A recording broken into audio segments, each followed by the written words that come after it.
I walked into class holding a baby and everyone stared at me like I was crazy. Before long, someone smelled something awful. "Who's responsible for this stench?" they snapped. I sniffed around and realized the baby had pooped. I jumped up, plunked her on the desk and started changing her diaper. But she cried non-stop, ruining the whole class. A girl yelled at me to get out. "Stop distracting everyone." I had no choice, grabbed the baby and ran out of the classroom, standing in the hallway just to keep listening to the lecture. No one felt sorry for me. Everyone thought I'd gotten pregnant on a whim, but they had no idea this was my little sister. 2 months earlier, I'd raced home with my Oxford acceptance letter, dying to share the good news with my parents. But when I pushed the door open, I saw photos of my parents and older sister hanging on the wall, funeral photos. I froze, terrified. The housekeeper told me they died in a car crash the day before. I stood there numb. Then the housekeeper handed me my baby sister. "Someday you'll have to take care of her," she said, and left, stranded, completely lost. I couldn't accept it. The Oxford letter in my hand suddenly meant nothing, staring at this tiny life who needed me. I called Oxford's admissions office, said I was giving up my spot. Later I got into a local college. Tuition was free. That's why I had to bring my sister to class. That's how that day happened. Scared of disturbing others,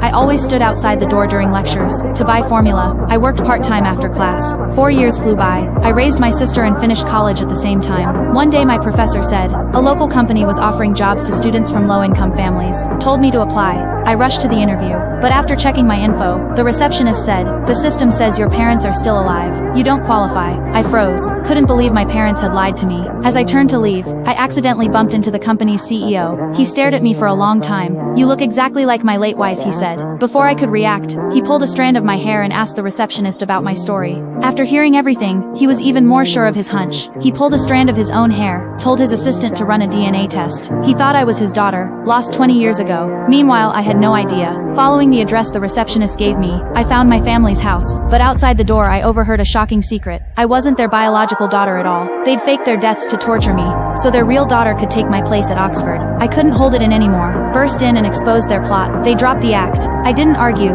handed my sister back to them, cut off all ties and walked away, never looking back.